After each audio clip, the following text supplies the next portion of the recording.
এই দেখো পুরো নিজের হাতে মানে বাজার থেকে আনা না, নিজের হাতে করা চিকেন পকোড়া। কোথায় এসেছি একদিকে আমার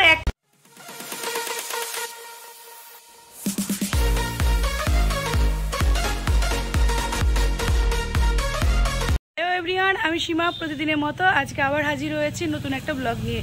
আশা করছি আজকের ব্লগটাও তোমাদের খুব ভালো লাগবে। চলো দেখতে থাকো আর আমার সঙ্গে চলো, ব্লগটা লং করতে হবে তো চলো শুরু করে দিই। এবার প্রথমে ভেবেছিলাম চকলেট ক্যাডবেরি এইগুলো নিয়ে যাবো, বাড়িতে দুটো বাচ্চা আছে। পরে ভাবলাম মিষ্টি নিয়ে যাই, মিষ্টি নিলে সবাই খেতে পারবে। আর আমার মেয়ে তো সে মানে সারা দিন বলছে কখন যাবে। এই যে এখন বেরোচ্ছি। কোথায় যাওয়ার হলে না মানে আমাদের থেকে বাচ্চাদের বেশি তারা, ঠিক না বলো? আচ্ছা, ব্লগের শুরুতেই বলছি, আমার ব্লগটা যদি ভালো লাগে তাহলে আমার চ্যানেলটিকে সাবস্ক্রাইব করো ইউটিউব থেকে, আর যারা ফেসবুক থেকে দেখছো তারা একটু ফলো করো, সেই সাথে লাইক কমেন্ট। দেখো আমরা শর্টকাট পথ ধরেছি, বুঝলে?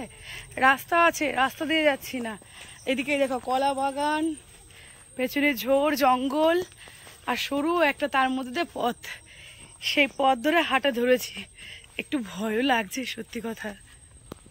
এই দেখো শর্টকাটে আসলাম বলে একটু ভয় লাগছিল, অবশ্য কি তাড়াতাড়ি পৌঁছে গেছি। পুরো মেন রোডে উঠে গেছি। দাঁড়াও দেখাচ্ছি রাস্তাটা, ভিডিও করতে অনেক সময় ভুলে যায়। এই দেখো মেন রাস্তায় উঠে গেছি।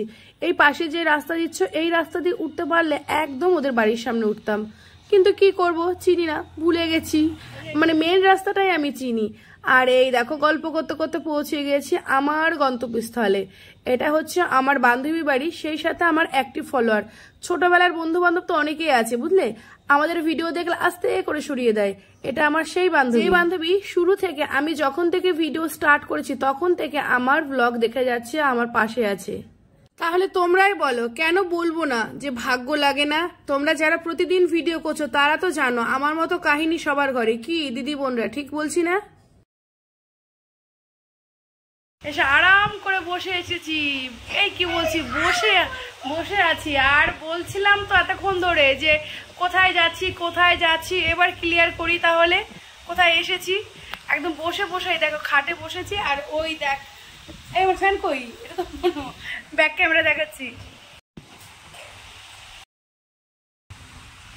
কোথায় এসেছি একদিকে আমার অ্যাক্টিভ ফলোয়ার, সেটাও বলতে পারি, কারণ যে আমার কন্টিনিউ মানে 0 থেকে ভিডিও দেখেই আসছে সে তো আমার নিশ্চয় ফলোয়ার। আর আরেক দিকে সে আমার ছোটবেলার বান্ধবী। বুঝেই গেছো কার কথা বলছি।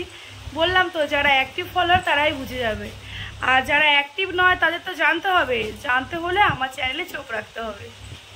কি গরম পড়েছে গো, সত্যি ভীষণ গরম। আর এইদিকে চলো দেখাচ্ছি প্রমিলা কি আপ্যায়ন করেছে আমাদের জন্য, কত কিছু করেছে। এই দেখো পুরো নিজের হাতে মানে বাজার থেকে আনা না, নিজের হাতে করা চিকেন পকোড়া। নাও বাবা একটা নাও, নাও কোনো ব্যাপার না, তুমি নাও। আমাদের খেতেই দিয়েছে মাসিমণি, এখানে লজ্জার কোনো ব্যাপার নেই। হ্যাঁ আস্তে আস্তে খাওয়া আমাদের।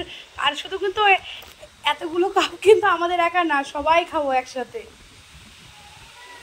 আসো তুমি, আসো।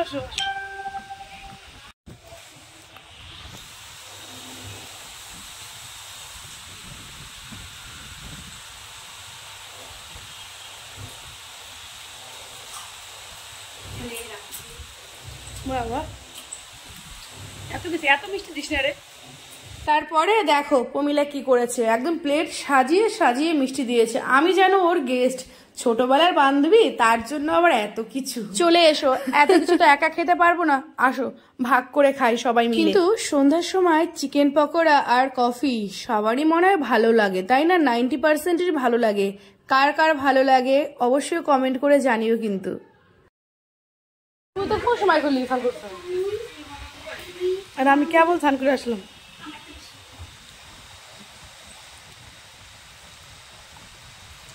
বাবা দেখি কি সুন্দর তুমি বসে খাচ্ছ, তো দেখা তো বাবা কি খাচ্ছ, দেখা তো বাবা, ক্যামেরার সামনে দেখা, হাতটা ধরো,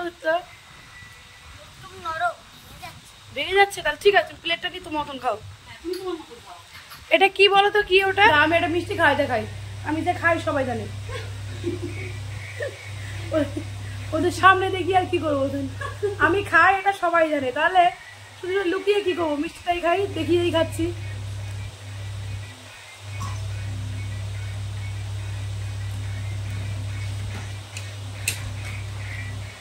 ভালো খেতে আমাদের নাজিরপুরে মিষ্টি বলো, গজা বলো, সন্দেশ বলো, সব ভালো খেতে। নাজিরপুরের মানুষই মিষ্টি। নাজিরপুরের মানুষই মিষ্টি। আর একটা মিষ্টি মানুষের সাথে দেখা করাচ্ছে, তারা খেয়ে নি আগে। তখন থেকে গল্প করে যাচ্ছি, বুঝলে, তোমাদের দেখাবো দেখাবো, সেই দেখানোর সুযোগ আর হলো না, বুঝেছো। খেয়ে যাচ্ছি, গল্প করছি, রিলস করছি, ভিডিও করছি, এই করতে করতে আর দেখাতে। আর এই চলো এবার দেখাচ্ছি হচ্ছে আমার ছোটবেলার বান্ধবী।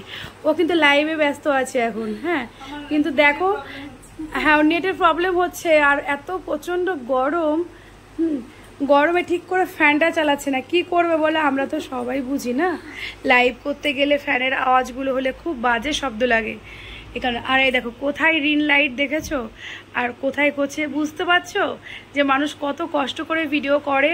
তাই বলছি তোমাদের সব সময় নিজের সুযোগ সুবিধা দেখে কাজ করলে হয় না, অনেক সময় অসুবিধা পড়লেও সেই কাজগুলো করতে হয়, না করলে অডিয়েন্সের যেটা মন ভরে ঠিক সেরকম কাজই করতে হয়। কষ্ট হচ্ছে হোক, তোমরা তো এখানে কাজ করতে এসছো, এখানে অ্যাক্টিভ থাকতে হবে, এখানে ভালো ভালো ভিডিও আপলোড করতে হবে, এইভাবেই করতে হয়।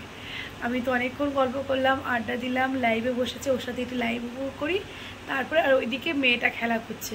চলো ওদের একটু দেখিয়ে নিয়ে আসি ও কি করছে। প্রায় 7:30 বেজে গেছে। আর এই দেখো, দেখেছো, ওরা হচ্ছে এখানে খেলা করছে ওদের মতো করে। কি খেলা করছো তোমরা? লুকোচুরি না ভূত ভূত? ভয় লাগবে রাত্রে। আর এই দিকে হচ্ছে দেখো, ছোট বোনও তো পুরো ক্লান্ত, ওদের পুরো রেস্ট নিচ্ছে, দেখেছো? তাহলে ও অভিনয় করছো? আরে সর্বনাশ, তাই? আর তোমরা কে ভূত হয়েছে? ও সবাই ভূত?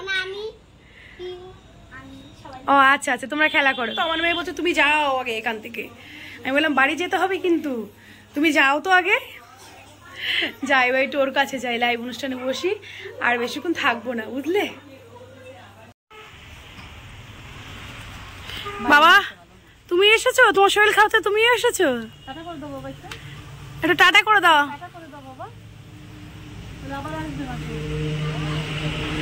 আচ্ছা আসবো।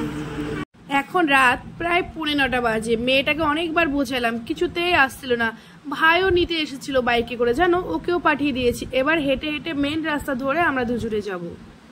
আসলে কি বলতো, প্রমিলার বড় মেয়েটা আমার মেয়ের বোনের মতো বান্ধবী হয়েছে। দেখো, বান্ধবী কিন্তু অনেকেরই থাকে, কিন্তু মনের মতো কিন্তু সবাই হয় না। তাই ওদের দুজনের জোড়ি সুপারহিট হচ্ছে, আমি বুঝতে পারছি। আচ্ছা, তবে আর কথা বাড়াচ্ছি না, এখন বাড়ির উদ্দেশ্যে বেরিয়ে পড়লাম। প্রায় 9টা তো বেজেই যাবে। রাস্তা থেকে লাইভ অনুষ্ঠান শুরু করব। আজকের মতো এখানেই শেষ করছি। টাটা, বাই বাই, আবার দেখা হচ্ছে।